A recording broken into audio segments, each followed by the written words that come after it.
வாக்குறுதி கொடுத்திருக்கின்றோம். அது எல்லாத்துக்கும் டைம் லைன் போட்டு இதுக்குள்ள அதை செய்து காட்டுகின்றோம் என்று டைம் லைனோடு தாங்கன்னா 2024 தேர்தலை சந்திக்க போறோம். யார் சொன்னாங்கண்ணா? அண்ணா, காலங்காத்தால 2 மணிக்கு போய் வீட்டில் கதவை தட்டி கைது பண்றாங்கல்ல ஜனநாயகமா?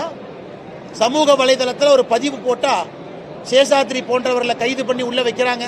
ஹைகோர்ட் கண்டனம் தெரிவிக்குது. அது ஜனநாயகமா? அது ஜனநாயகமான்னு கேட்கிறேன்.